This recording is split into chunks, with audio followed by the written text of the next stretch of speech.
हाँ जी, good morning. आवाज आ रही है मेरी? हाँ सर।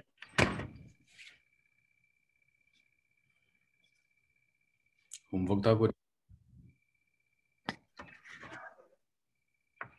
नहीं सर।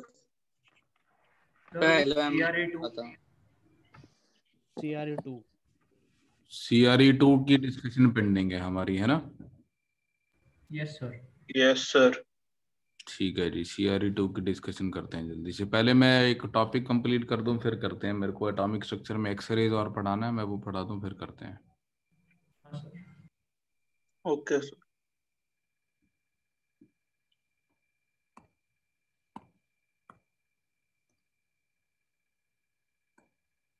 एक टेस्ट का शेड्यूल शेयर किया, दोगे कि नहीं दोगे? सर हाँ कौन सर। सी वो साइट के ऊपर वो वाली? हम्म। हाँ सर देंगे। हाँ सर देंगे सर। देंगे सर। ठीक है, तो उसको दे लो तो डिस्कस कर लेंगे उसको, है ना? तो एक हमारी क्लास मंडे को होगी, मंडे को डिस्कशन कर लेंगे। हाँ सर। और देख बाकी मेरे से पूछ लेना जो प्रॉब्लम्स होंगी, वैसे ग्रुप पे डाउट्स डाल देना।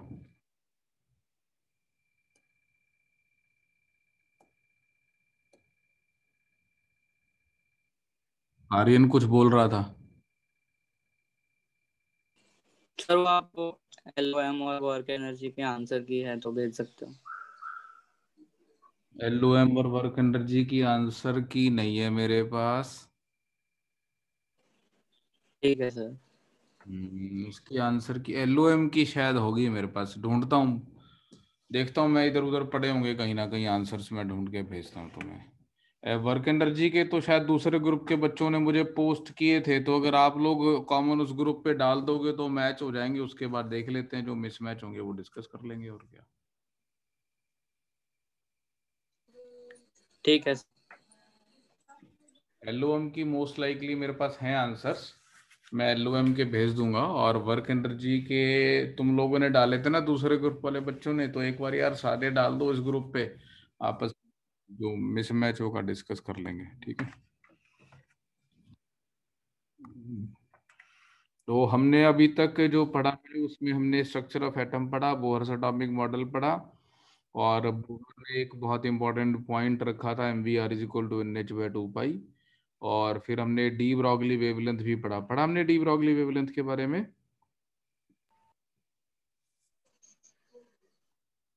तो बेसिकली मैं यहाँ पे एक इम्पॉर्टेंट पॉइंट देना चाह रहा हूँ, जो क्या नाम होता है यार इसका, मैं भूल जाता हूँ, अजीब सा नाम है। हाँ सर देव राय। देव रॉय। सो देव रॉय या डी ब्रॉगली वट एवर, इसने हमें एक बेसिक फॉर्मूला दिया था कि जो इलेक्ट्रॉन है उसके लिए भी, या सब एटॉमिक पार्टिकल के लिए भी हम फॉर्मूला लगा सकते हैं, λ = h/mv।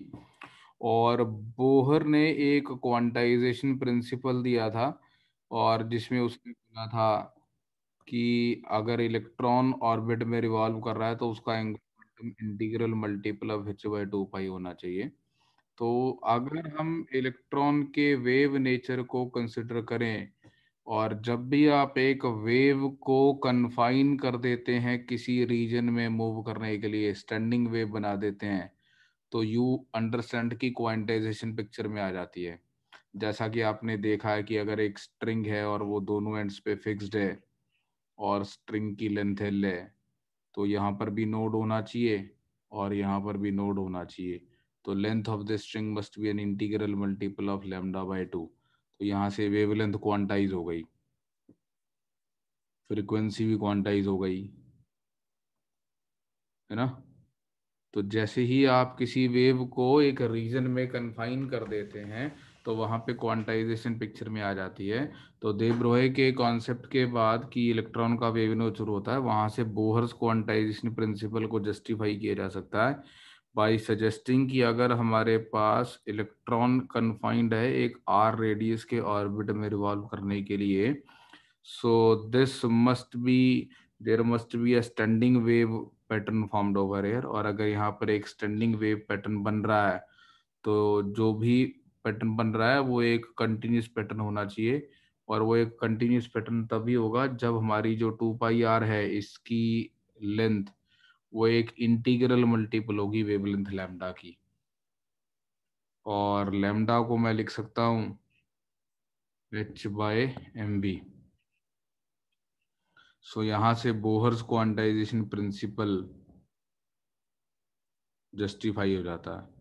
बोहर ने ये क्वांटाइजेशन प्रिंसिपल 1913 में दिया था, और ये उसके 10-11 साल के बाद आई गए 1924 या 1927 के आसपास के पीरियड में दे ब्रोय ने ये कॉन्सेप्ट दिया था। तो बोहर ने कोई प्रूफ नहीं दिया था उसका, उसने केवल एक एम्पिरिकल फार्मूला दे दिया था just to derive the results. Later de Broglie के वेव नेचर ऑफ इलेक्ट्रॉन को सजेस्ट करने के बाद ये जस्टिफिकेशन मिल गई थी कि हाँ वहां पर भी ऐसा होता होगा। इसके बाद की थ्योरी आपने एटॉमिक स्ट्रक्चर की केमिस्ट्री में बहुत डिटेल में पढ़ी होगी, और मैं उसकी डिटेल्स में नहीं जाऊंगा जिसमें वो पूरा SPDF और 4 क्वांटम नंबर वगैरह ये सब आते हैं, वो सब आपने केमिस्ट्री में पढ़ा है, केवल हल्का सा आइडिया। तो यहाँ पे एक एलिप्टिकल ऑर्बिट का कॉन्सेप्ट किसने दिया था, आपको याद है नाम? Sommerfeld, right. तो समरफील्ड ने एलिप्टिकल ऑर्बिट क्यों सजेस्ट किए थे? फाइन लाइंस एक्सप्लेन करने, fine structure of spectral lines explain करने के लिए। What is the meaning of that fine structure of spectral lines? उसमें हाइड्रोजन के इसमें एटॉमिक स्पेक्ट्रम में एटम के एक्स्ट्रा फ्रिंजिंग होती थी, एक्स्ट्रा स्पेक्ट्रल लाइंस आती थी, तो उसको एक्सप्लेन करने के लिए।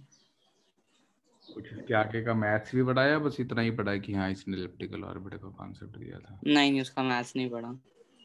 चलो ठीक है। तो द आइडिया इज कि वो बेसिकली स्पेक्ट्रल लाइंस जो थी जहाँ पे एक सिंगल स्पेक्ट्रल लाइन दिख रही थी, तो जब उसको और बारीकी से एनालाइज किया गया तो they were actually group of spectral lines instead of single spectral line जो सीरीज में हमें देखने को मिल रही थी। तो उसको एक्सप्लेन करने के लिए इसने इलिप्टिकल ऑर्बिट इंट्रोड्यूस किए थे, और इलिप्टिकल ऑर्बिट में एंगुलर मोमेंटम क्वांटाइजेशन को यूज करके और एनर्जी को यूज करके उसने प्रूव किया था कि इलेक्ट्रॉन मल्टीपल एनर्जीज की रेडिएशन एमिट कर सकता है जब वो डी एक्साइट करेगा एक ऑर्बिट से दूसरे ऑर्बिट में। तो वहां से उसने फाइन स्ट्रक्चर को एक्सप्लेन किया था। खैर I am not going to that, मैं तो बस अपनी जनरल नॉलेज के लिए ना, मैं इस बंदे का नाम भूल गया था तो वो पूछना था मुझे आपसे, समरफील्ड है ना? ठीक है।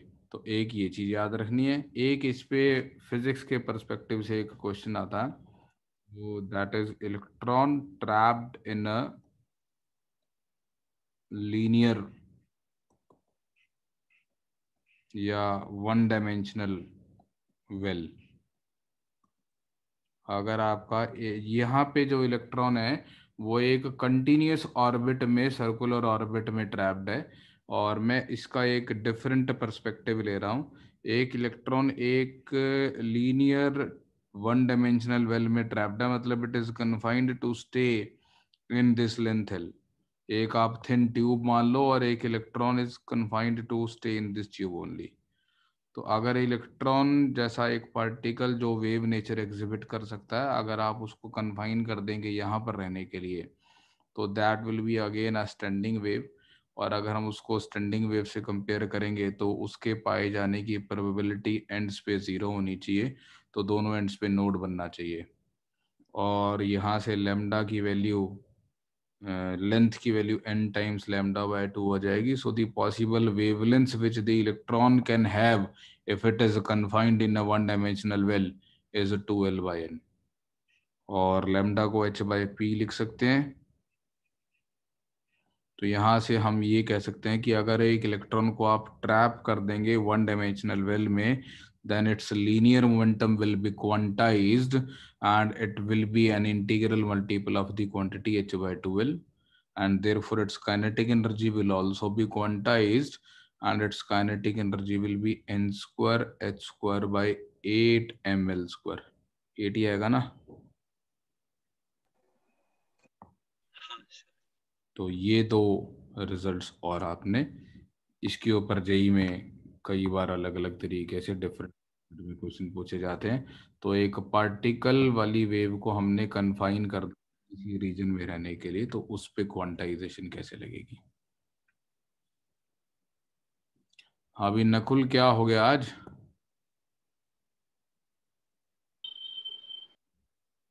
पता नहीं सर, वो बार बार निकल जा रहा है फिर से।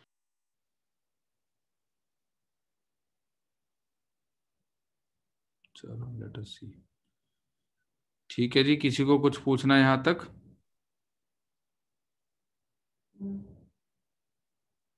सर आप एक बार प्लीज शॉर्ट में बता सकते हैं वो 2 πr = n λ/2 डिफाइन कैसे किया हमने? वो मैंने ऐसे डिफाइन किया कि अगर एक इलेक्ट्रॉन एक सर्कुलर ऑर्बिट में है, तो if an electron is confined to stay in this circular orbit, then it will behave like a standing wave.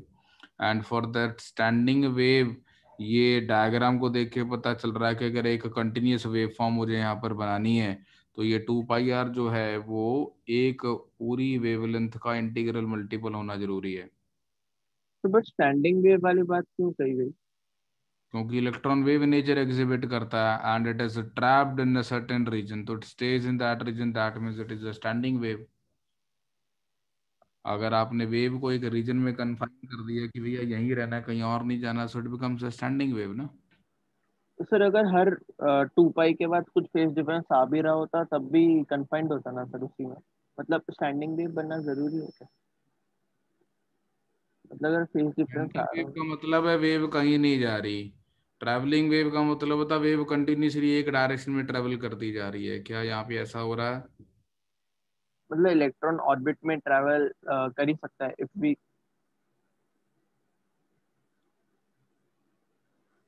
अरे आपको वेव नेचर के बारे में, पार्टिकल वेव के बारे में बहुत समझना पड़ेगा, और मैं प्रैक्टिकली स्पीकिंग इतनी स्टेज में नहीं हूँ कि आपको मैटर वेव के ऊपर इतनी डिटेल समझा सकूं। सर मतलब इसमें सर केमिस्ट्री में हमने ये बोला है बस स्टेटमेंट कि क्योंकि एनर्जी रेडिएट नहीं होगा तो इसलिए कंस्ट्रक्टिव इंटरफेरेंस होना सर वो वाली चीज मुझे एग्जैक्टली समझी नहीं, मुझे लगा उससे हम कह पाएंगे। बट उसमें भी ये डाउट है कि अगर आपने फिर सेम वेव आप एक के ऊपर एक ट्रेस करते जा रहे हैं तो एनर्जी तो फिर भी बढ़ती जाएगी अगर आप ऐसे इंटरफेरेंस कंसिडर कर रहे हैं तो। हाँ, इसमें एनर्जी कहाँ बढ़ती जा रही है, इसमें तो बस एक स्टैंडिंग वेव फॉर्म बन जा रही है स्टेबल। तो नहीं मतलब अगर हम ये कंसिडर कर रहे हैं कि इंटरफेरेंस हो रहा है हम्म। तो फिर तो कौन सा एनर्जी। इंटरफेरेंस, किस चीज का इंटरफेरेंस? मतलब सर ये केमिस्ट्री में कहते हैं कि स्टैंडिंग वेव इसलिए बन रही होगी या फिर 2 πr = n λ इसलिए हो रहा होगा और मेरे क्योंकि को मेरे को तो कंस्ट्रक्टिव नहीं समझ होगा। में आता यार केमिस्ट्री वाले कैसे पढ़ाते हैं। मेरे को जितनी का नॉलेज मुझे है, मैंने तो उससे बताया, मैंने वेव फॉर्म्स पढ़ी हुई हैं, तो अगर मेरे को यहाँ पे एक स्टैंडिंग वेव फॉर्म बनानी है कंटिन्यूअस, तो ऐसा ही होगा ना। How can I have a pattern like this? ये यहाँ से चलनी शुरू हुई, और इसके बाद यहाँ नोड बना, यहाँ नोड बना, और इसके बाद ये नोड उसके ऊपर कन्फाइन नहीं हुआ, ये ऐसे बन गया, ये ऐसे, ऐसा कोई वेव फॉर्म नहीं ना बन सकता standing wave form. It has. मतलब इस वाले वेव फॉर्म में एनर्जी रेडिएट होती रहेगी कंटिन्यूसली, मतलब ऐसा मुझे है नहीं सर? पता, मैं ऐसे ही कोई कमेंट नहीं दे रहा, मैं तो तेरे को बता रहा हूँ कि स्टैंडिंग वेव बननी है तो वैसी ही बनेगी। मैं तो बस इतनी सी स्टेटमेंट दे रहा हूँ कि भैया it has to be like this. Okay sir, yes sir. मैं बस इतना बोल रहा हूँ ना कि स्टैंडिंग वेव फॉर्म बनेगी तो ऐसा कंटिन्यूस पैटर्न बनेगा ना एक। हाँ।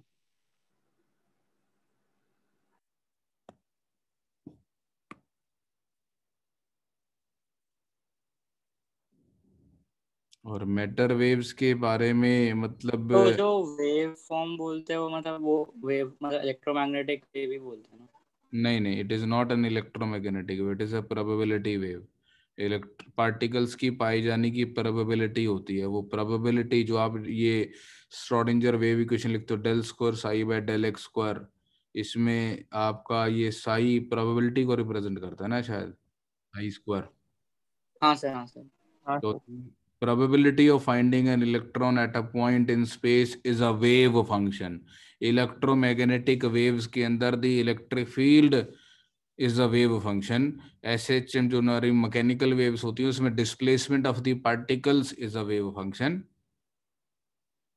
ठीक है, वेव फंक्शन को यहाँ वेव फंक्शन का मतलब होता है कोई क्वांटिटी वाई, कोई भी फिजिकल क्वांटिटी वाई अगर स्पेस में और टाइम में वेरी करती है according to this kind of a differential equation.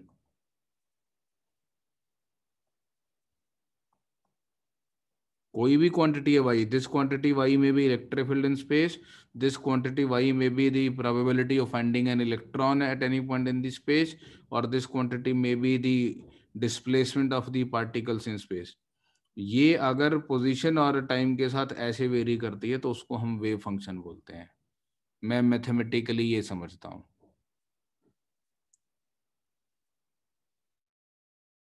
कि वहां पे इलेक्ट्रॉन नहीं है और उसकी जगह कोई इलेक्ट्रोमैग्नेटिक वेव गोल गोल घूम रही है, ऐसा नहीं है। ठीक है, डोंट थिंक कि वहां पे पार्टिकल की बजाय कोई इलेक्ट्रोमैग्नेटिक वेव घूम रही है। वो मैटर वेव्स हैं, वो वेव फिनोमिनन है, वो वेव बिहेवियर है। उसमें कुछ आपको ऐसे अप एंड डाउन ऑसिलेशंस नहीं विजुलाइज करनी है। उसका इस वेव फॉर्म का मतलब ये है कि यहाँ पे प्रोबेबिलिटी का नोड है, यहाँ पे प्रोबेबिलिटी का एंटी नोड है, यहाँ पे फिर नोड है, यहाँ पे फिर एंटी नोड है, ऐसे है प्रोबेबिलिटी। ये जो है ये इलेक्ट्रॉन का पाथ नहीं शो किया जा रहा है। ये जो कर्व है ये केवल आप जैसे आप इलेक्ट्रिक फील्ड ईएम वेव में ऐसे ऐसे प्लॉट बना देते हैं इलेक्ट्रोमैग्नेटिक वेव में, तो ये प्लॉट क्या रिप्रेजेंट कर रहा है? कोई up and down motion represent कर रहा है किसी चीज का? नहीं। नहीं सर। इसका जो कॉन्टूर है वो कॉन्टूर केवल एक ग्राफ है इलेक्ट्रिक फील्ड की वैल्यूज का with respect to X, right? ऐसे ही ये जो व्हाइट कलर का मैंने कॉन्टूर बनाया, this is just a graphical representation of how the probability of finding an electron varies in that region. तो यहाँ पे प्रोबेबिलिटी का नोड है, यहाँ पे प्रोबेबिलिटी का एंटी नोड है। और ये टू बी वेरी फ्रैंक मैंने कहीं पढ़ा नहीं है, मेरी अपनी जो थोड़ी बहुत मेरी मुझे समझ काम करती है मैं उसको बताने की कोशिश कर रहा हूँ। I never went into details of the matter waves. तो मतलब ये जो डी ब्रॉगली में lambda equal to H by P बोलते हो, लैम्डा का मतलब क्या होता है? हाँ, वो वेवलेंथ है। वेवलेंथ का मतलब है minimum distance between two points in space which are vibrating in same phase, जहाँ पे ये जो हमारी ऑसिलेटिंग क्वांटिटी है वो सेम फेज में पाई जा रही है। और ऑसिलेटिंग क्वांटिटी क्या है? वो oscillating quantity probability of finding electron in space है। ठीक है सर तो वो चलो, प्रोबेबिलिटी फिर तो स्टैंडिंग वेव सेंसिबल है ना?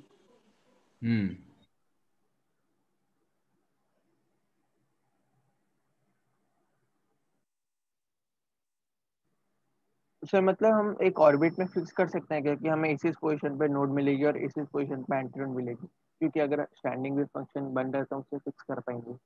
हाँ मतलब, लेकिन वो नोड यही होगा इसकी क्या guarantee? All points are equally likely.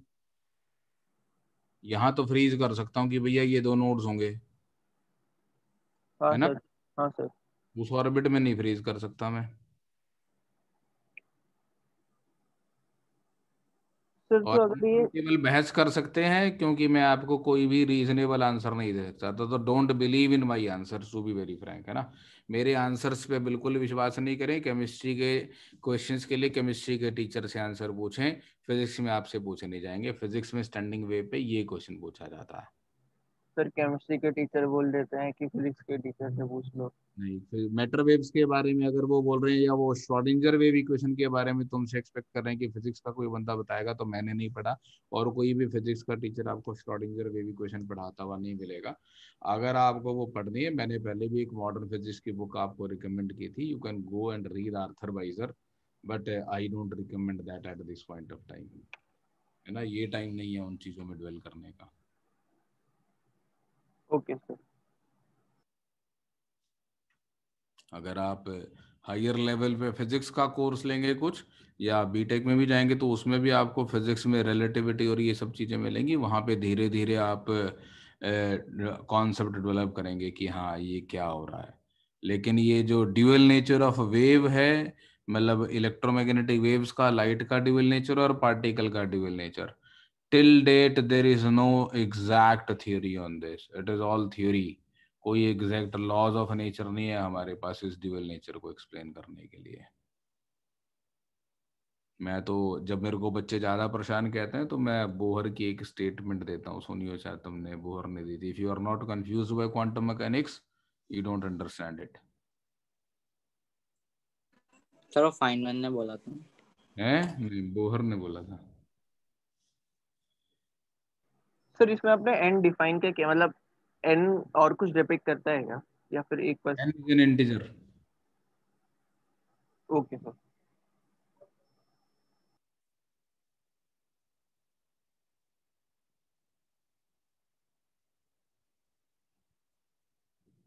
चलिए, इसके बाद दूसरा जो इम्पोर्टेंट टॉपिक है, we will talk about X rays. तो एक्स रेज के बारे में बात करेंगे। तो एक्स रेज किसने डिस्कवर की थी, कुछ आइडिया किसी को?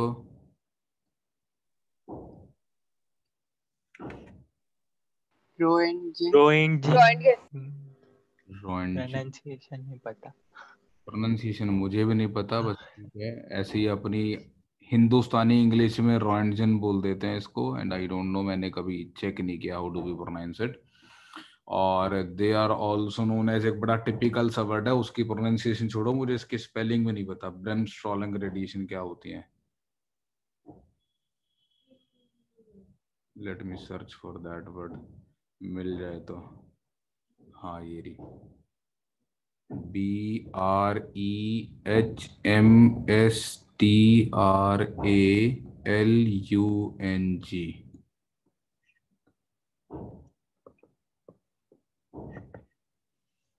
और ब्रेमस्टॉलिंग का लिटरल मीनिंग होता है ब्रेकिंग रेडिएशंस। और ये ब्रेकिंग रेडिएशन टूटने वाली नहीं है, ये ब्रेक्स लगाने वाली, ब्रेक BRAKE, ब्रेक्स से बना है बेसिकली। इसको ऐसा क्यों बोलते हैं? Because they are produced when an electron beam, we apply brakes to an electron beam, produced by deceleration और retardation of an electron beam, cathode raise.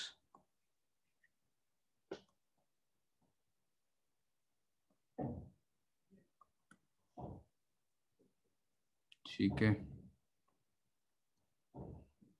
तो बेसिकली इट वाज फाउंड कि अगर एक fast moving cathode ray beam, अगर आपके पास fast moving cathode rays हैं, यानी कि इलेक्ट्रॉन बीम है, तो अगर आपके पास कैथोड रेज है, फास्ट मूविंग इलेक्ट्रॉन बीम है, when they strike a metal target, when they strike a metal target of suitable atomic number,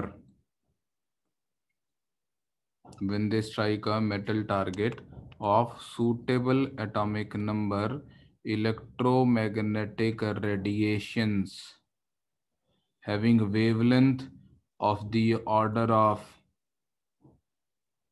1 angstrom, broad range है 0.1 एंगस्ट्रॉम से 100 angstrom, having wavelength of the order of 1 angstrom are produced, and these wavelengths are known as X-rays.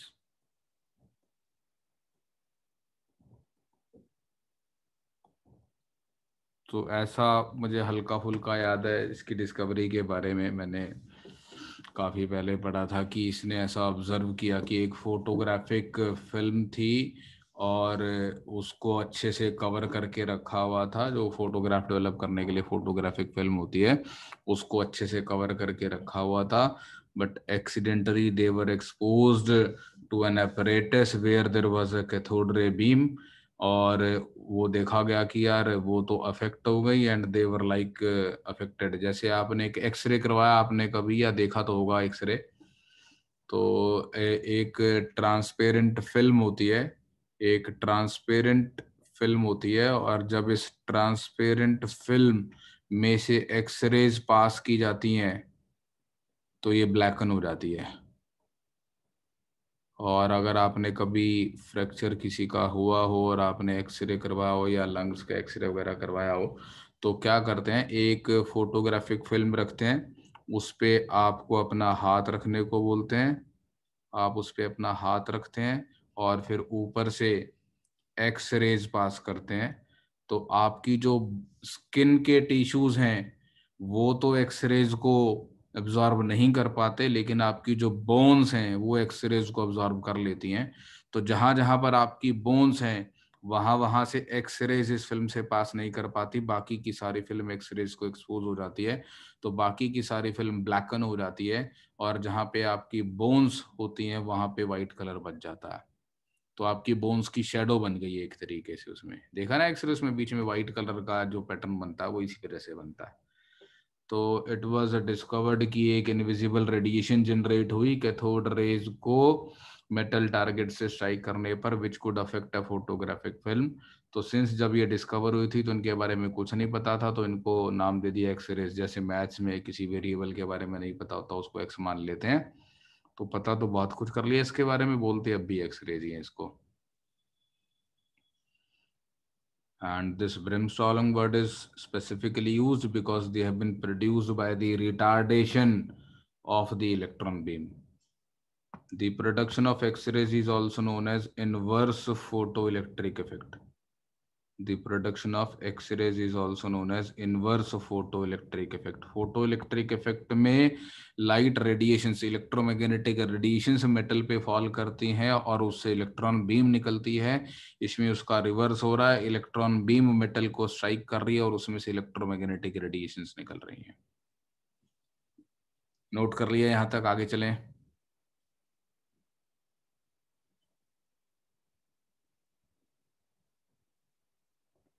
एक मिनट।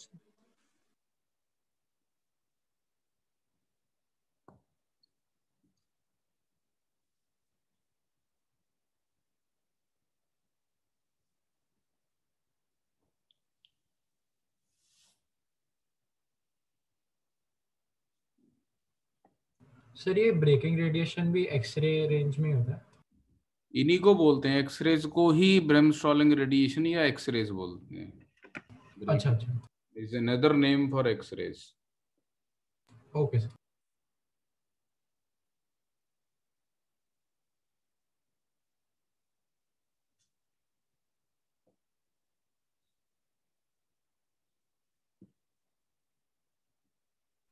Sir आपने उससे inverse photo electric effect क्यों बोला? क्योंकि photo electric effect में इलेक्ट्रोमैग्नेटिक वेव्स स्ट्राइक करती हैं मेटल पे और उससे इलेक्ट्रॉन्स निकलते हैं। यहाँ पे मेटल पे इलेक्ट्रॉन्स स्ट्राइक कर रहे हैं और उसकी वजह से इलेक्ट्रोमैग्नेटिक रेडिएशन से जनरेट हो रही है, तो उल्टा प्रोसेस दिखाई दे रहा है। That is why we call it as inverse photo electric effect. The production of X rays, the generation of X rays, the process by which they are generated is known as inverse photo electric effect. हाँ sir.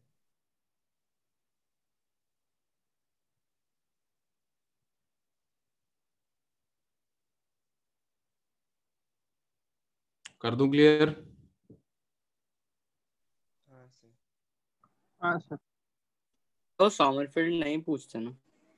नहीं, physics में नहीं पूछते। Physics में आपको Bohr model से आगे नहीं बात करेंगे। फिजिक्स में आपको बोहर मॉडल, पॉजिट्रोनियम एटम और वो जो मियोनिक एटम, इस तरीके के क्वेश्चंस मिलेंगे आपको फिजिक्स में। स्पेक्ट्रल लाइंस पे क्वेश्चन मिलेंगे आपको, वो मिलेगा n×n-1/2 वाला चीजें, और क्या क्या पॉसिबल वेवलेंस हो सकती हैं। और ये मिलेगा ड्यूअल नेचर के ऊपर डे ब्रॉय वाला फॉर्मूला मिलेगा, या जो पार्टिकल इन अ बॉक्स वाली चीजें, ये चीजें मिलेंगी आपको। हेजनबर्ग्स ठीक। अनसर्टेनिटी प्रिंसिपल मिल जाएगा आपको फिजिक्स में क्वेश्चन उस पे। तो दो होते हैं हेजनबर्ग्स अनसर्टेनिटी प्रिंसिपल की स्टेटमेंट, एक delta X into delta P is equal to h/4 pi. एक एनर्जी वाला भी होता ना, ये तो पोजीशन ऑफ मोमेंटम है। एक और होता है कुछ, हाँ, delta E into delta delta T. E into delta T. Delta E into delta T. ये एनर्जी है, ये टाइम है। हाँ सर।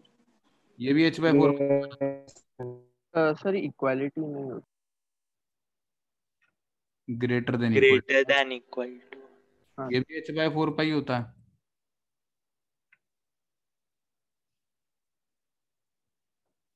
तो इसके ऊपर फिजिक्स में आपको कभी कभी क्वेश्चंस मिल जाएंगे।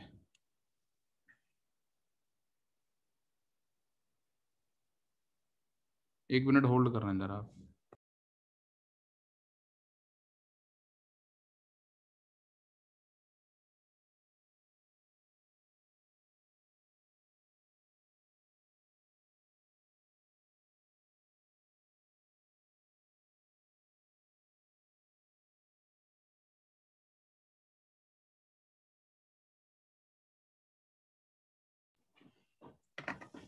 तो एक्सरेज की प्रोडक्शन का जो प्रोसेस है वो बहुत इम्पोर्टेंट है, तो वो बहुत डिटेल में डिस्कस करेंगे और आपको इसके ऊपर बहुत सारे क्वेश्चंस मिलेंगे। तो production of X rays, production of X rays के लिए हमारे पास एक सेटअप होता है जिसको हम बोलते हैं कूलिज ट्यूब। इसके अंदर हमारे पास एक कैथोड है, एक हमारे पास ट्यूब है बेसिकली,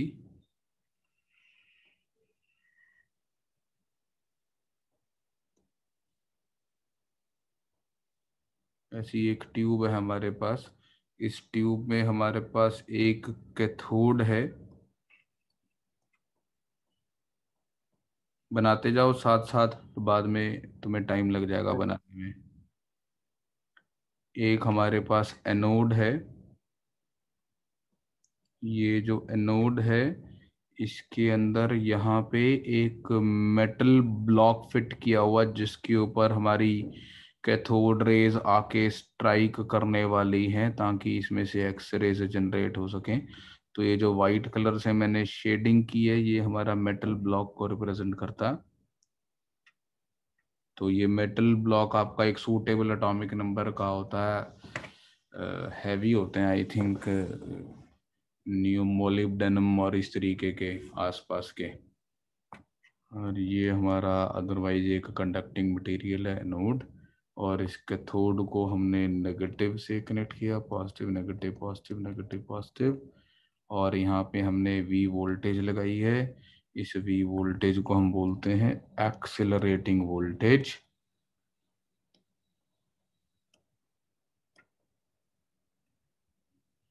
इस कैथोड को हम हीट करते हैं एक फिलामेंट की हेल्प से, और उस फिलामेंट की हेल्प से इसको हीट करते हैं ताकि ये गर्म हो जाए और इससे इलेक्ट्रॉन्स एमिट हो सकें।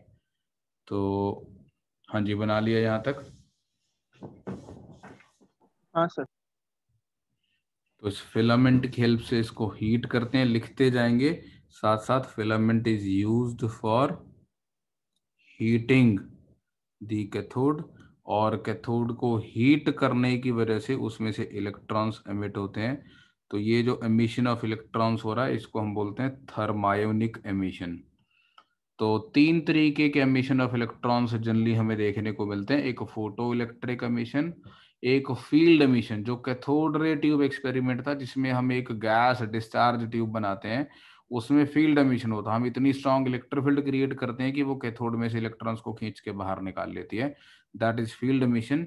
यहाँ पे हम थर्मायोनिक एमिशन कर रहे हैं, यहाँ पे हमने इलेक्ट्रॉन्स को हीटिंग से एमिट करवाया और ये इलेक्ट्रॉन यहाँ से रिलीज होते हैं, and because of this potential difference they start accelerating towards the anode, and as they reach the anode they would have acquired a kinetic energy which will be equal to E into V, where V is the accelerating voltage। और जब ये electron इस metal target को hit करते हैं तो इसमें से इलेक्ट्रोमैग्नेटिक रेडिएशन से जनरेट होती हैं। These electromagnetic radiations they come out from a window, and these electromagnetic radiations are what we call as the X-rays.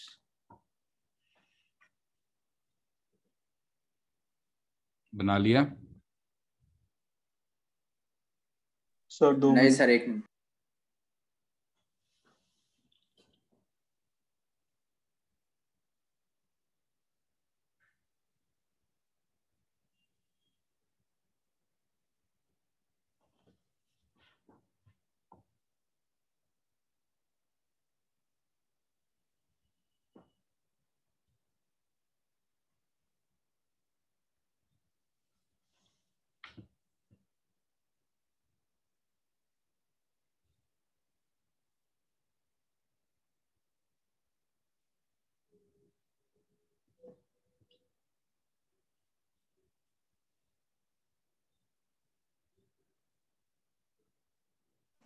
Sir ये डब्बे की आपने शेप बनाई है तो स्पेसिफिक रीजन या फिर बस ऐसे ही बनाते हैं? ऐसी बनी होती है, मैंने भी ऐसी बना दिया, और किताबों में ऐसी बनी होती है, मैंने भी बना दी। ठीक है सर। और सुंदर होती है, इसे थोड़ी सी ऐसे करके ऐसे बनाते हैं, बकायदा कुत्ते जो हड्डी लेके घूमते हैं ना, वैसी सी ऐसी सी शेप बनाई होती है जंगली। मुझे नहीं पता क्या रीजन है।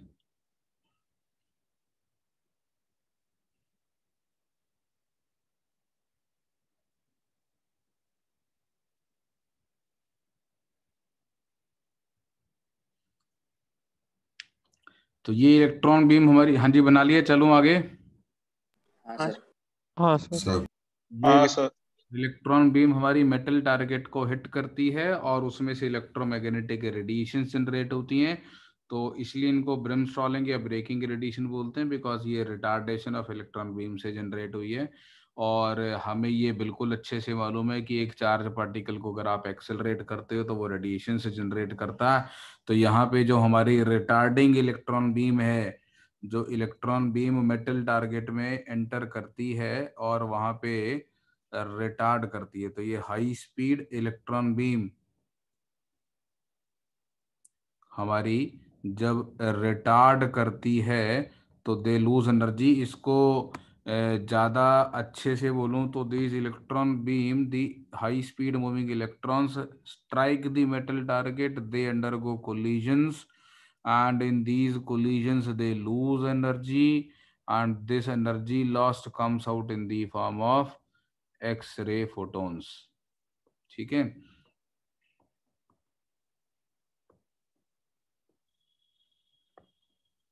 सर ये ज्यादा डी हम्म सर ये डीएक्सेलरेट वाली चीज समझ नहीं है। मतलब आप एमिशन कर रहे हैं हीटिंग करके, ऊपर से हमने फिर हमने एक्सेलरेटिंग वोल्टेज भी लगाया, तो हम एक्सेलरेट कर रहे हैं ना।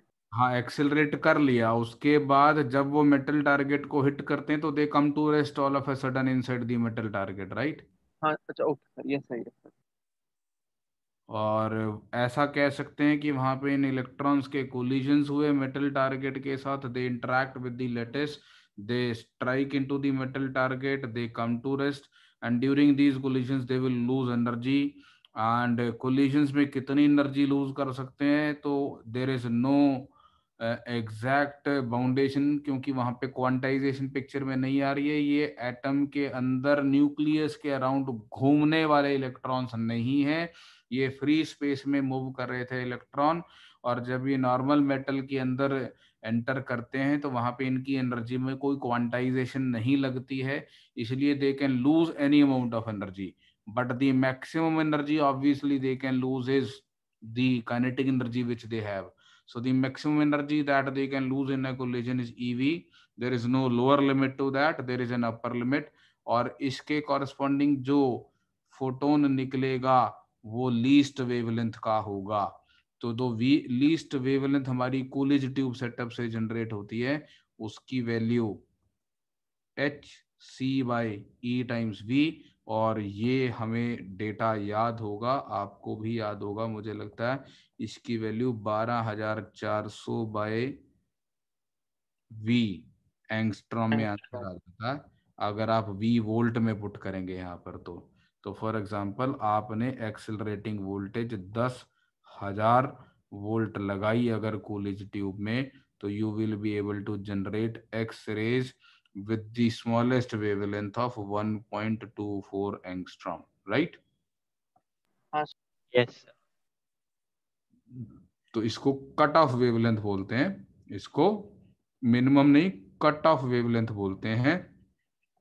और ये जो फॉर्मूला है हमारे पास, lambda cut off is equal to HC/EV या 12,400/लैम्डा एंगस्ट्रॉम, इसको बोलते हैं Duane Hunt rule. Sir V, sir वो वी है ना। हाँ जी बिल्कुल भी है। हमारे से अल्ट्रा वायलेट भी निकल सकती है। हाँ, अल्ट्रावायलेट भी निकल सकती हैं, अपर लिमिट नहीं है, यूवी रेडिएशंस भी निकल सकती हैं। अगर मैं यहाँ से ये जो रेडिएशंस यहाँ से जनरेट हो रही हैं एक्स रेज, इनका एक स्पेक्ट्रम बनाऊं और एनालिसिस करूं कि कितनी फोटोन इंटेंसिटी अपने को मिल रही है और क्या क्या उसमें वेवलेंथ है, मतलब एक स्पेक्ट्रम बना के एनालिसिस करूं कि किस वेवलेंथ के कॉरस्पॉन्डिंग कितनी फोटोन इंटेंसिटी है, then this graph will start from lambda C and goes like this. एक नॉर्मल प्रोबेबिलिटी डिस्ट्रीब्यूशन बनेगी और ये normal probability distribution is normal distribution. Why do I call it as normal distribution? क्योंकि normally ऐसा ही होता है कि ज्यादातर एक मीडियम रेंज की वेवलेंस आपको देखने को मिलेंगी। ऐसे कोलिजन्स की प्रोबेबिलिटी बहुत कम है जिसमें पहली बारी में ही इलेक्ट्रॉन अपनी सारी एनर्जी लूज कर गया हो, और ऐसे कोलिजन्स की प्रोबेबिलिटी भी बहुत कम है जिसमें वो बहुत कम एनर्जी लूज करेगा, मतलब बहुत लो वेवलेंथ यानी बहुत ज्यादा एनर्जी लूज करने वाले कोलिजन्स भी बहुत कम होंगे और बहुत कम एनर्जी लूज करने वाले कोलिजन्स भी बहुत कम होंगे। Majority of the collisions will have energy in the moderate range. तो आपको ऐसा ग्राफ देखने को मिलता है और इसको हम एक कॉन्टिन्यूस स्पेक्ट्रम बोलेंगे। इसको हम एक कॉन्टिन्यूस स्पेक्ट्रम बोलेंगे। तो एक्स रेज का हमें एक कॉन्टिन्यूस स्पेक्ट्रम देखने को मिलता है। In fact these X rays are called continuous, these X rays are called continuous X rays. जो ब्रेमस्ट्रॉलिंग रेडिएशन है, ध्यान से सुनना मेरी बात, जो ब्रेमस्ट्रॉलिंग रेडिएशन है जो इलेक्ट्रॉन बीम के डेसिलरेशन की वजह से प्रोड्यूस हुई है, उनका स्पेक्ट्रम हमेशा कंटिन्यूस मिलेगा above a certain minimum value called the cutoff wavelength, and that is why they are called continuous X-rays। ठीक है,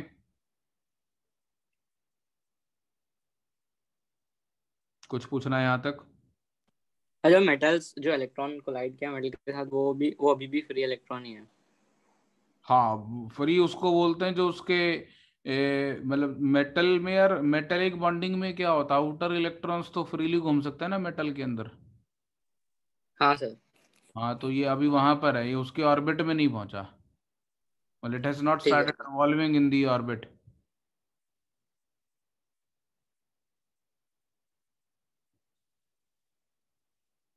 ये उस इलेक्ट्रॉन क्लाउड का पार्ट बन गया, मेटल के इलेक्ट्रॉन क्लाउड का।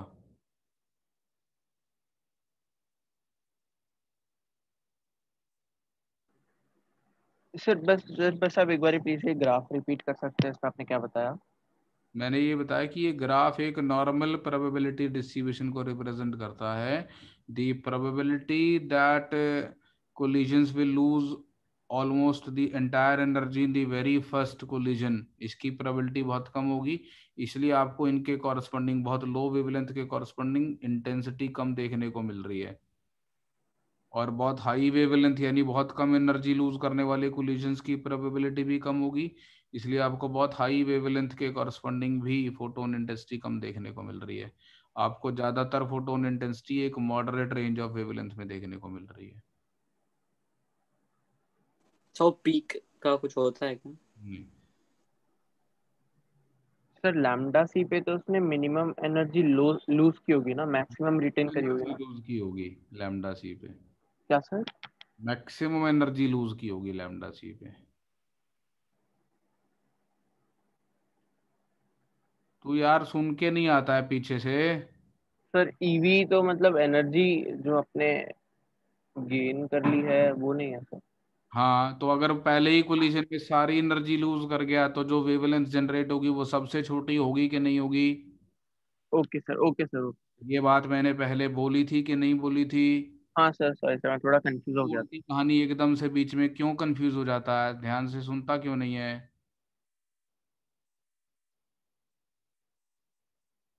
है ना, रिलेट करके चलना। मैंने अपने आप से नहीं, मैं तो वन बाय वन कंक्लूड करता जा रहा हूँ ना यार चीजों को।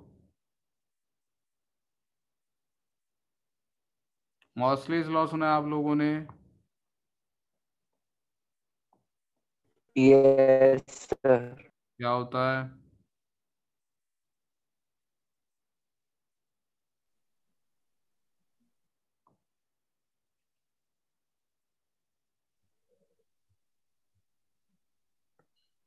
Root mu is a into z minus b। तो square root of frequency is equal to a into Z minus B. क्या चीज है ये? What is this all about? Moseley's law. Sir मतलब वो एटम में हम लोग इलेक्ट्रॉन्स कोई फ्रीक्वेंसी से डाल नहीं मतलब और फ्रीक्वेंसी ऑफ एक्सरे। हाँ फ्रीक्वेंसी ऑफ एक्सरेज एफ। शायद से। और मैं एक्सरे का टॉपिक पढ़ा रहा हूँ इसलिए बोल रहे हैं या मतलब वैसे ही? हाँ नहीं नहीं, पढ़ा था, याद नहीं अभी अच्छे से। Periodic table. अब किसकी आवाज आई थी? भारी सी कौन है? यानी कि है या आदित्य है? सर अमोल अमोल। हाँ अमोल। नहीं, पीरियोडिक टेबल में पढ़ा था थोड़ा बहुत। हाँ बिल्कुल, पीरियोडिक टेबल में पढ़ा होगा तुमने। मॉसलेज मॉडर्न पीरियोडिक टेबल, मॉसलेज लॉ। हाँ जी ऐश्वर्या। Yes sir. क्या सुनाइए? हाँ सर, पीरियोडिक टेबल में। कुछ बताओ ना इसके बारे में फिर।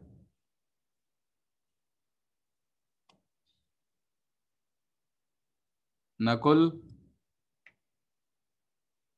कुछ सुना है एटॉमिक सर। स्पेक्ट्रम से रिलेटेड था। सर बस यही पढ़ा था कि इससे ये पता चलता है कि एटम की प्रॉपर्टी उसके एटॉमिक नंबर का फंक्शन होती है और एटॉमिक मास का नहीं होती है। तो जब हमने, ठीक है, अब हमने ये जो एक्सरेज यहाँ से जनरेट हो रही थी, इन एक्सरेज का जब हमने स्पेक्ट्रम बनाया, इंटेंसिटी वर्सेस लैम्डा प्लॉट बनाया, तो एक तो हमें ये कंटिन्यूस पैटर्न देखने को मिला। इसके अलावा हमें कुछ शार्पली डिफाइंड वेवलेंस ऐसी देखने को मिली जिसके कॉरस्पॉन्डिंग इस ग्राफ में एक पीक एग्जिस्ट करती थी। मतलब there were certain sharply defined wavelengths जिनके कॉरस्पॉन्डिंग जो फोटोन इंटेंसिटी है वो अपने नेबर से सडनली ज्यादा है। और ये जो पीक देखने को मिल रही है ये कुछ खास वेल डिफाइंड वेवलेंस के लिए देखने को मिल रही है। और जिन वेवलेंस के लिए अपने को पीक देखने को मिल रही है वो वेवलेंस या फ्रीक्वेंसी वो इस बात पर डिपेंड कर रही थी कि मेटल टारगेट का एटॉमिक नंबर क्या है।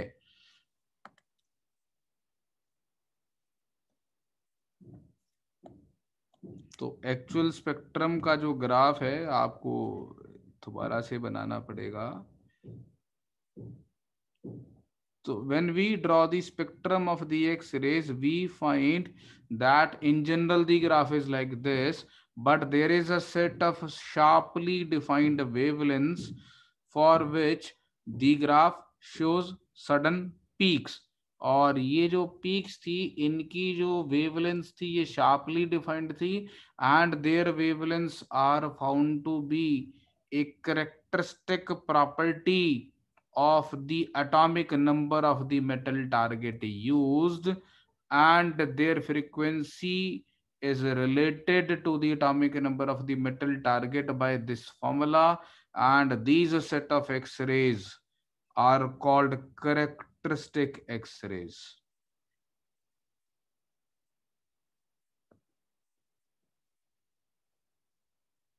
So apart from the continuous variation in wavelength, we also observed that there are certain sharply defined wavelengths. There are certain sharply defined wavelengths for which the graph shows peaks. And these sharply defined wavelengths depend on the atomic number of the metal target used. That is why the name characteristic X-rays, because they are the characteristic property of the metal target used. मतलब ये जो set है ये set की जो values आती हैं ये अलग अलग मेटल टारगेट के लिए अलग अलग आती हैं, बिकॉज आपको मालूम है किसी भी एलिमेंट की स्पेक्ट्रल लाइंस उसकी अपनी कैरेक्टरिस्टिक प्रॉपर्टी होती है, उसके फिंगरप्रिंट्स कहलाती हैं वो, है ना। तो ये कहाँ से प्रोड्यूस हो रही है and why do we have this kind of a law for them, Moseley's law. तो कंटिन्यूस एक्सरेज की प्रोडक्शन का रीजन था डेसिलरेशन, कैरेक्टरिस्टिक एक्सरेज की प्रोडक्शन का रीजन है transition of electrons in the inner orbits. और ऐसा क्यों होता है? तो जब हमारी इनकमिंग इलेक्ट्रॉन बीम में से कोई इलेक्ट्रॉन मेटल के अंदर, एटम के अंदर घुस के उसके किसी इलेक्ट्रॉन को नॉकआउट कर देता है, तो वो वहां पे एक वैकेंसी क्रिएट कर देता है, और उस वैकेंसी के क्रिएट होने से इलेक्ट्रॉन्स को मौका मिल जाता है ट्रांजिशन शो करने का, और उस इनर इलेक्ट्रॉन्स के ट्रांजिशन की वजह से जो रेडिएशंस बाहर निकलती हैं, they form the set of characteristic X rays. Note किया यहां तक?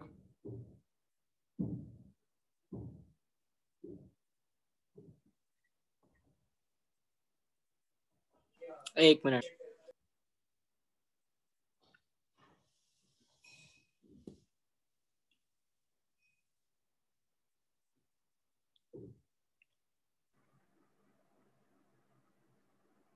अन्वय, तुम्हारा न्यूक्लियर केमिस्ट्री हो गया, रेडियो एक्टिविटी? नहीं सर।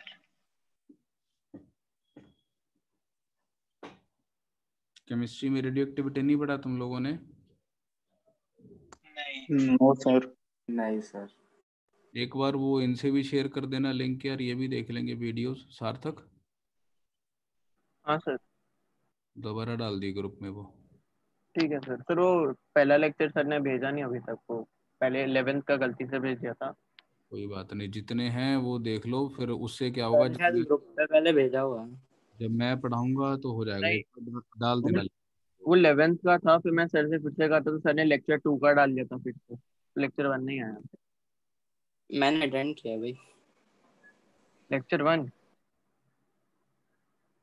सबसे अच्छा पहला वाला। लेक्चर 1। हाँ मैं हाँ वो नहीं मैं अगली क्लास में रेडियो एक्टिविटी पढ़ाऊंगा, न्यूक्लियर फिजिक्स पढ़ाऊंगा, तो उससे पहले यार आप लोग एक बार देख लेना उसको, है ना, तो अच्छा रहेगा। Yes sir. Yes sir. ठीक है जी, आगे चलूं। तो हमारे इनर इलेक्ट्रॉन्स, इनर शेल्स की बात करें तो K shell, L shell, M shell, N shell. तो अगर हमारे के इलेक्ट्रॉन में, के शेल में एक वैकेंसी क्रिएट हो जाती है, तो there is a probability of transition from L2K और M2K और N2K। ये वाली रेडिएशन को के अल्फा एक्सरे बोलते हैं, ये वाली रेडिएशन को के बीटा एक्सरे बोलते हैं, और ये वाली रेडिएशन को के गामा एक्सरे बोलते हैं, और ये कुल मिला के एक्सरेज कहलाती हैं। अगर एल में वैकेंसी क्रिएट होती है तो जो मोस्ट प्रोबेबल ट्रांजिशंस होते हैं वो ये दो होते हैं, एल अल्फा और एल बीटा। और अगर एम में ट्रांजिशन होता है तो एम अल्फा। तो यही 6 वेवलेंस मैंने वहां पर शो की थी। और इसमें ये वाली जो पीक है वो के अल्फा की है। के अल्फा की वेवलेंथ सबसे ज़्यादा होगी, क्योंकि के अल्फा, के बीटा, के गामा में के अल्फा सबसे कम एनर्जी वाला होगा। क्यों भाई? तो हाँ सर। के अल्फा की वेवलेंथ सबसे ज़्यादा है। ये वाली वैल्यू जो है ये के अल्फा है, की वेवलेंथ है लैम्डा के अल्फा, ये के बीटा और के गामा। तो के अल्फा की वेवलेंथ सबसे ज़्यादा है, और के अल्फा के कॉरस्पॉन्डिंग पीक भी सबसे ऊंची है, बिकॉज सबसे ज़्यादा प्रोबेबिलिटी एल से के में ट्रांजिशन की है। तो मैक्सिमम नंबर ऑफ फोटॉन्स आपको के अल्फा एक्सरे के निकलेंगे, निकलते हुए दिखाएंगे, तो डोमिनेट के अल्फा करेगी। ये समझ में आ रहा है आपको?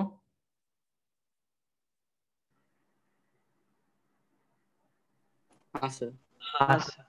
ठीक है, तो के अल्फा, के बीटा, के गामा, ऐसी एल अल्फा, एल बीटा, और फिर ये एम अल्फा। तो ये हमारा एल बीटा और एल अल्फा है, और ये हमारा एम अल्फा है। नॉर्मली यही 3, 2, 5 और एक 6 सेट ऑफ 6 वेवलेंस का सेट हम कैरेक्टरिस्टिक एक्सरेज में दिखाते हैं। तो सर बट प्रोबेबिलिटी ऐसे आप कैसे डिफाइन कर सकते हैं डायरेक्ट? यार 1 में वैकेंसी क्रिएट हुई तो सबसे ज्यादा जो मतलब पॉसिबिलिटीज होंगी वो 2 से 1 में ट्रांजिशन की होंगी। बहुत सारे एलिमेंट्स हैं, बहुत सारे एटम्स हैं, सबके अंदर के शेल की अंदर वैकेंसी क्रिएट हुई, तो सबसे ज्यादा नंबर ऑफ एटम्स ऐसे रहे होंगे जिसमें 2 से 1 में ट्रांजिशन हुआ होगा।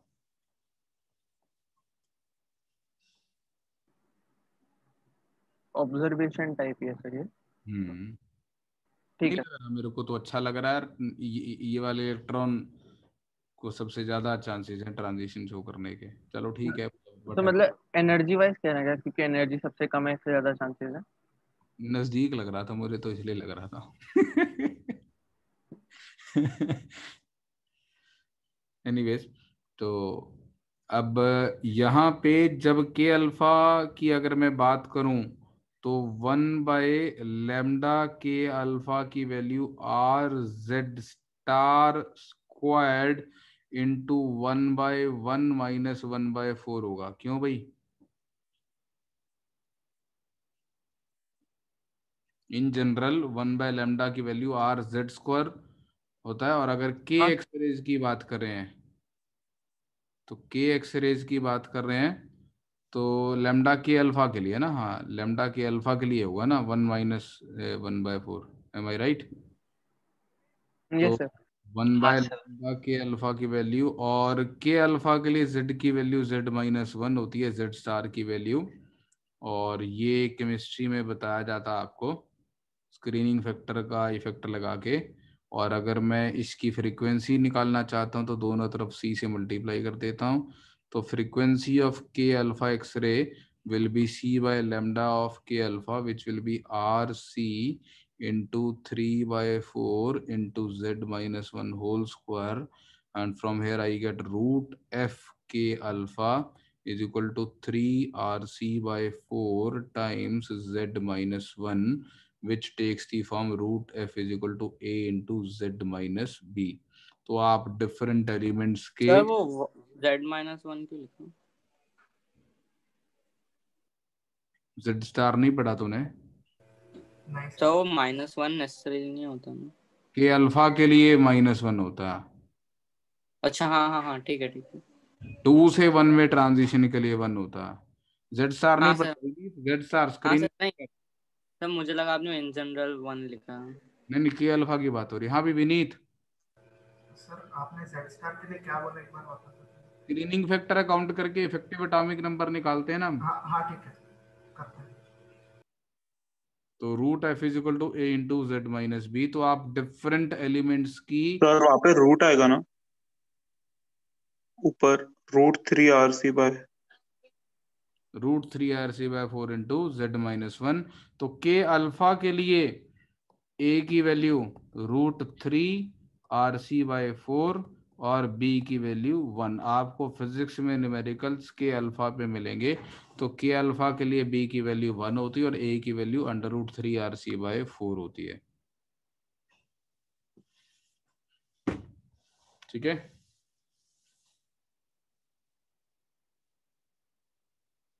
तो दो टाइप की एक्सरेज जनरेट होती हैं कूलिज ट्यूब से, continuous X rays and characteristic X rays. Continuous X-rays are also known as the Bremsstrahlung radiations, which are produced due to the deceleration of electrons, and the characteristic X-rays are produced due to the transition of electrons in the inner orbits. ठीक है। एक second sir. Sir एक बार वो graph बताना।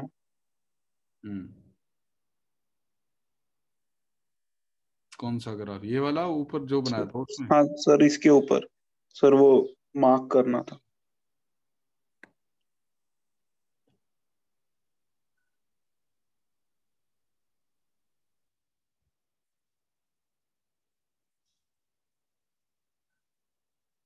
ठीक है। तो एल और एम एक्सरेज नहीं करना ना? मतलब नहीं करना मतलब वो उसका बी और बी की वैल्यू नहीं ना? बी की वैल्यू यार मेरे को कहीं मिली नहीं। मैं तो खुद परेशान रहता हूँ। के अल्फा के लिए हम श्योर की 1 होती है, और कहीं लिखा होता है सारी की एक्सरेज के लिए B1 लेना होता है। हाँ, और उसके लिए केमिस्ट्री में तो रूल होता है, स्लेटर्स रूल। हाँ, मुझे बता दो यार क्या रूल होता है, मैं भी सीख लूंगा। सर अभी याद नहीं है, मतलब हर उसके लिए कुछ वैल्यू डिफाइन करता है, 0.65 पॉइंट 0.79 भी देखा मैंने, 7.9 बी की वैल्यू मुझे नहीं मालूम, मतलब मैंने जो न्यूमेरिकल्स देखे हैं वो के अल्फा पे देखे हैं और उसमें B1 होता है, तो वो मुझे कंफर्म्ड है। और किसी के लिए कोई मेरे पास sure short source of knowledge नहीं है इन्फॉर्मेशन की भैया कितना लेते हैं। सर एक बार नीचे जा सकते हैं, जो आपने एफ ऑफ एल्फा निकाला बस। हाँ भी तूने बना लिया ग्राफ?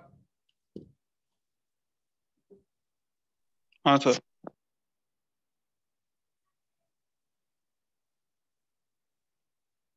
और नीचे ये हाँ सर बस यही।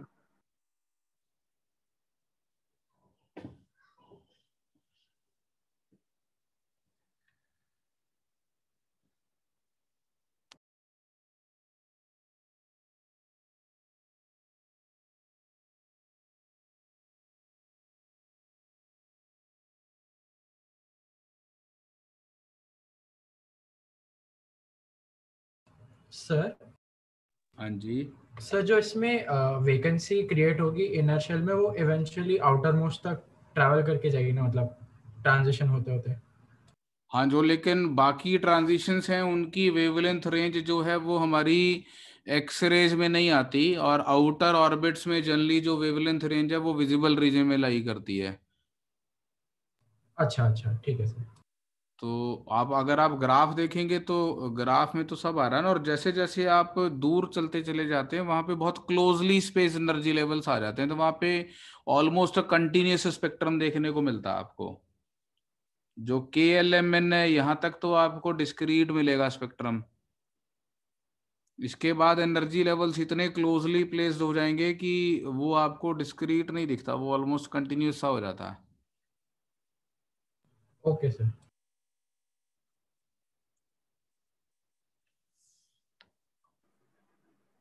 एनर्जी हाँ सर। बैंड्स बन जाते हैं ना वहां पे जाके।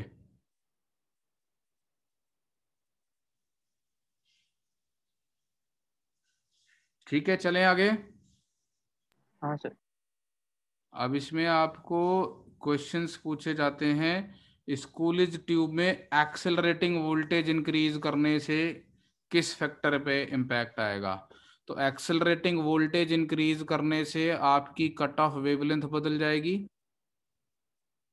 और आपकी इंडिविजुअल एक्सरे फोटॉन्स की एनर्जी से ज्यादा हो जाएंगी। ग्राफ राइट को शिफ्ट करेगा ना अगर एक्सेलरेटिंग वोल्टेज इंक्रीज कर दूंगा तो।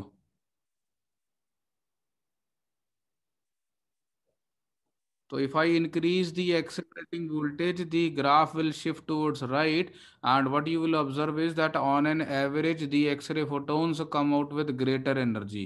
हम इसको बोलते हैं कि एक्सरेज ज़्यादा एनर्जी वाले फोटॉन्स की बनी हुई हैं, और अगर ज़्यादा एनर्जी वाले फोटॉन्स की एक्सरेज बनी हुई हैं तो they are going to have greater penetrating power, and we call them as hard X rays. हम बोलते हैं एक्सेलरेटिंग वोल्टेज इंक्रीज करने से एक्सरेज की हार्डनेस इंक्रीज कर जाती है। क्वालिटी भी वर्ड यूज किया जाता है, और हम बोलते हैं उनकी क्वालिटी इंप्रूव कर जाती है अगर हम एक्सेलरेटिंग वोल्टेज इंक्रीज करते हैं, तो पेनिट्रेटिंग पावर इंक्रीज कर जाती है। और अगर हम फिलामेंट करंट इंक्रीज करते हैं तो ज्यादा इलेक्ट्रॉन्स एमिट होते हैं और उससे ज्यादा एक्सरे फोटॉन्स निकलते हैं, तो उससे क्वांटिटी या फोटोन इंटेंसिटी बढ़ जाती है, हार्डनेस उतनी रहती है। तो ये आपको ध्यान रखना, इसमें ऐसे क्वेश्चंस पूछे जाएंगे कि एक्सेलरेटिंग वोल्टेज इंक्रीज कर दी तो क्या होगा, या फिर फिलामेंट करंट इंक्रीज कर दिया तो क्या होगा। सर वो ग्राफ जो आपने कहा राइट को शिफ्ट होगा, वो ग्राफ थोड़ा चौड़ा भी होगा ना, मतलब लैम्डा सी जो होगा वो कम होगा ना?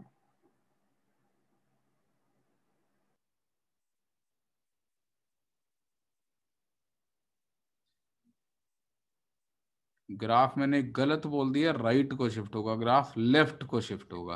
हाँ अगर हाँ सर। एक्सेलरेटिंग वोल्टेज इंक्रीज करूंगा तो लैम्डा सी डिक्रीज करेगा, और ये ग्राफ राइट को शिफ्ट करेगा तो फोटोन से ज्यादा एनर्जी वाले लोअर वेवलेंथ की तरफ शिफ्ट करेगा ना हमारा सारा का स्पेक्ट्रम, तो हाँ ज्यादा एनर्जी वाले एक्सरे फोटोन्स आगे, ग्राफ लेफ्ट को शिफ्ट करेगा, राइट को नहीं शिफ्ट करेगा। और पीक्स वहीं रहेंगी। ये वाली, ये पीक्स अपनी पोजीशन चेंज नहीं करेंगी because they do not depend on the accelerating voltage.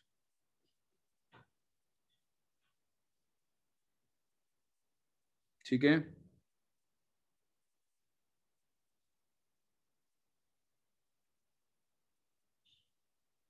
Clear है यहां तक? चलें आगे।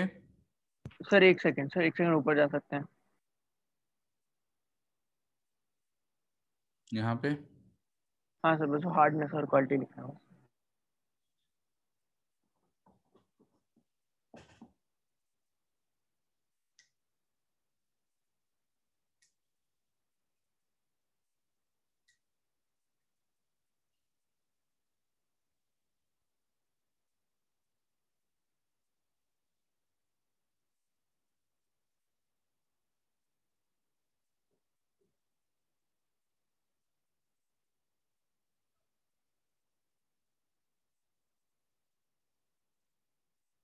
हाँ सर, हो गया।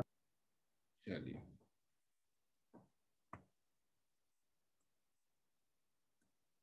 ठीक है जी। एक्सरेज के बारे में मुझे इतना ही बताना था, बाकी आप क्वेश्चन सॉल्व करेंगे तो आपको आइडिया मिलेगा किस तरीके के न्यूमेरिकल्स इस पे पूछे जाते हैं।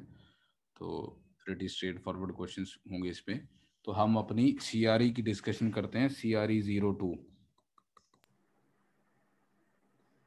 सर उससे पहले वो ACT के में डाउट्स थे थोड़े। एक मिनट होल्ड कर जरा, मैं पहले अपना फोन उठा लूँ व्हाट्सएप पे।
पहले क्या डिस्कस करना है, ACT या CRE?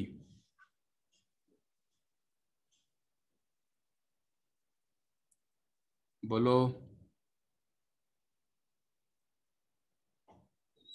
ACT सबने किया हुआ है तो ACT कर लेते हैं। Am I audible? Sir AC इसलिए वो रिपोर्ट्स गायब हो गई थी। गायब हो गई थी? सर आया था फिर वापस आ गया, रिपोर्ट्स कमिंग सून। हाँ सर, मतलब वो हाँ जो सर, रिजल्ट जल्दी था सॉल्व करना वापस बाकी हटा है। दिया था। चलो पहले CRE कर लेते हैं फिर डिस्कस। लाओ CRE 2। CRE 2 बोलो प्रॉब्लम्स। आंसर तो मैंने दे दिए थे CRE 2 के, थियोरेटिकल क्वेश्चंस के सबके, आई बिलीव। कहाँ है, देखी नहीं रही, ये रही।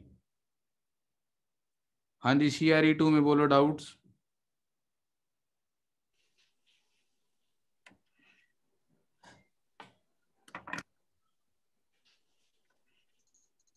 तो 20 सर 20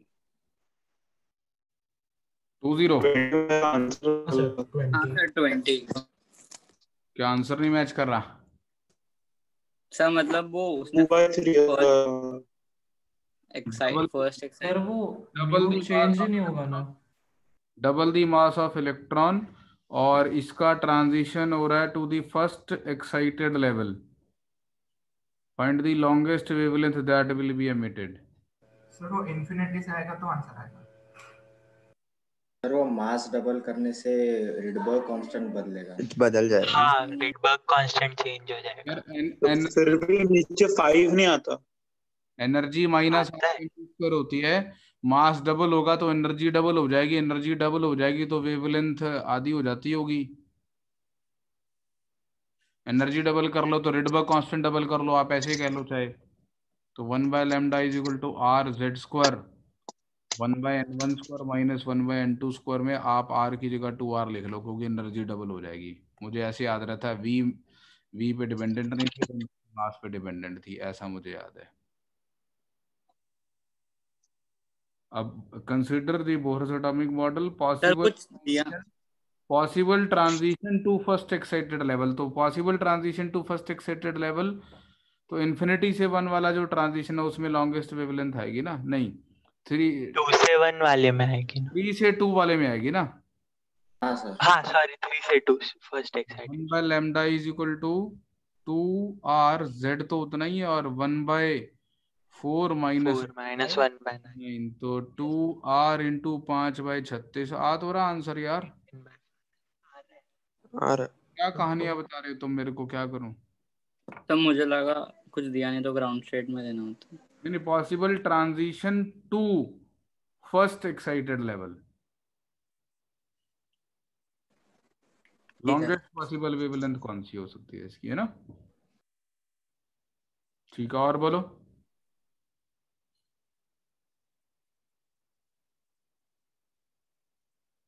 ये करने हैं क्वेश्चन नंबर 23, 24 सारे आपको मिलेंगे ऐसे क्वेश्चन जेई में बिल्कुल। कौन सा पूछ रहा? 21 का सर लगा 21। रहा है। 21 हाँ sir. In a hydrogen atom, electron moves in an orbit of 36 angstrom, making 1016 revolution per second. How many magnetic moment is associated? तो वो मैं पावर बहुत कम आ रही है। सर वो sir 10 power 10 to the 16 power होना 16। चाहिए। मैग्नेटिक मूवमेंट हो जाएगी E अपॉन 2πr/v, नहीं E अपॉन 2π/ओमेगा, या फिर सॉरी, हाँ, तो E into F into pi R square, ये हो जाएगी मैग्नेटिक डाइपोल मोमेंट, है ना? Yes sir.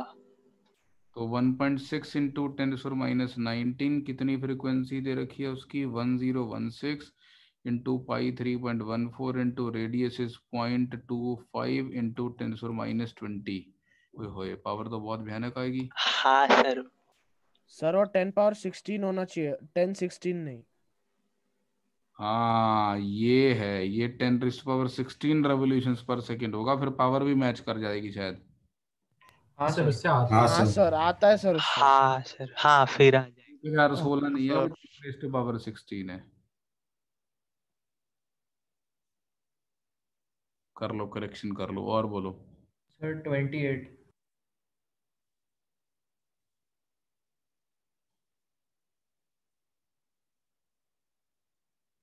The gas of identical hydrogen-like atoms have some atoms in lowest energy level, some in a particular excited level. There are no atoms in any other energy level. Now atoms of the gas make transition to higher energy level by absorbing monochromatic radiation of photon 2.7 electron volt. Subsequently, the atoms emit radiations of only 6 different photon energy. तो इसका मतलब final N तो 4 है, अगर 6 different energy के photons हो रहे हैं, कुछ की 2.7 है और कुछ की 2.7 से ज़्यादा भी और कम भी है।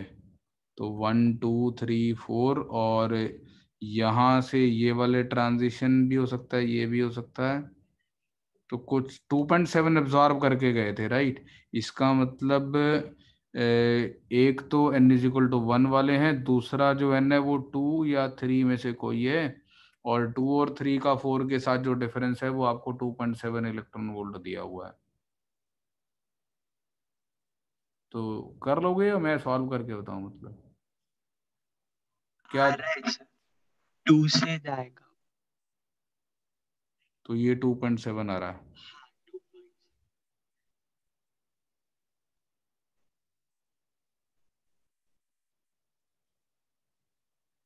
क्या पूछना, किसने पूछा भाई क्वेश्चन नंबर 28? क्या बताऊं, बोलो, डाउट पूछ लो, मैं बता देता हूँ।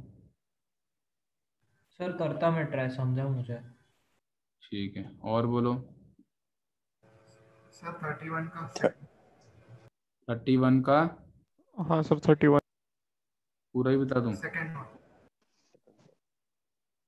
सर उसका आंसर मेरे नहीं आ रहा। हाँ सर मेरा आया। Classical model for hydrogen atom consists of single electron of mass mv. Since the electron is accelerated, it continues radiates electromagnetic wave. The total power radiated is given by P naught by R की power 4. Find the total energy. तो हाँ भाई, क्या दिक्कत, क्या किसका आया, समझाओ जरा क्या किया। तो सेकंड पार्ट में 3 नहीं आ रहा। सर वो पहले काइनेटिक एनर्जी लिखी उसकी और उसको टाइम के साथ डेरिवेट कर दिया। मतलब टोटल एनर्जी लिखी -12 mv² और उसको हाँ डेरिवेट कर दिया। हाँ सर, तो इसको आर आर की एज अ लिखा फंक्शन। होगा ना पहले, इसको as a function of R लिखा होगा ना। हाँ वो के E square by 2r। kz²/2r हाँ हाँ dt कर दिया। इसमें हम यस ये सर। assume करके चलते हैं कि उसका ऑर्बिट हमेशा सर्कुलर रहता है ना, बिकॉज सर दिस इसमें बेस्ड ऑन द 3 assumption। नहीं आ रहा। 3 नहीं आ रहा? ऐसा आ रहा है।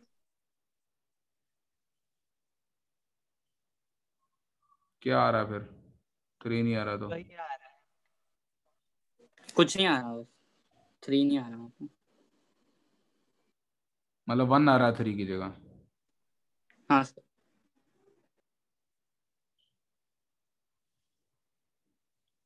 जिसका आ रहा है वो बताओ, आगे क्या सर करूं? मैं ट्राई कर वो लेता हूँ। जिसमें आर ही अज्यूम किया है उसमें नीचे √3 है तो उसका स्क्वायर की वजह से 3 आ जाएगा। ये वैल्यू दे रखी है आर ई की 3 × 10⁻15, इसकी वजह से।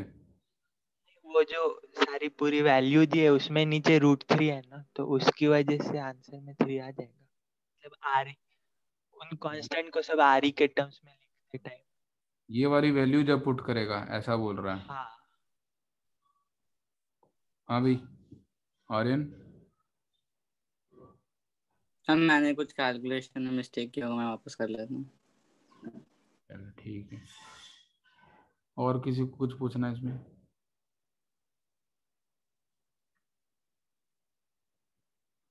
अभी तुम लोगों ने किए हैं ऐश्वर्या, कोई आवाज नहीं आई तुम्हारी।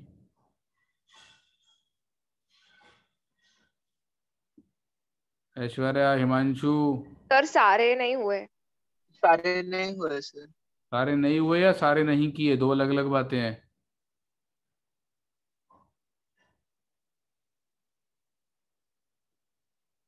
हुए या किए, पहले तो ये क्लैरिफाई करो ना बेटा।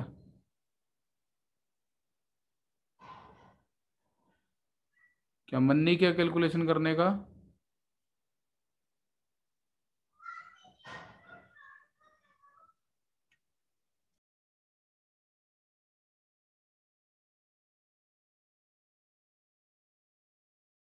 चलो, और पूछना है कुछ? नहीं सर। बस सर चलो। 32 में वो फिगर 32 वो figure as shown in figure बोला figure. Simplified picture of electron energy level is shown in the figure. Atom is bombarded with high energy electron. Impact is caused by removal of K is filled by electron from L level. This may तो be figure नहीं है वो पूछ रहा था। जाने दे, जरूरत है क्या फिगर की?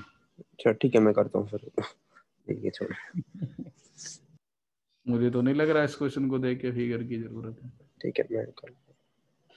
चलो करो सब लोग इसको, और क्या कहते हैं, मेरी बातें ध्यान से सुनेंगे। एक तो कल आपको लॉज ऑफ मोशन वाला टेस्ट अटेम्प्ट करना है, और रेडियो एक्टिविटी के लेक्चर देखो। मंडे को 1 घंटा हम न्यूक्लियर फिजिक्स पढ़ेंगे और 1 घंटा हम लॉज ऑफ मोशन वाले टेस्ट की डिस्कशन करेंगे, ठीक है?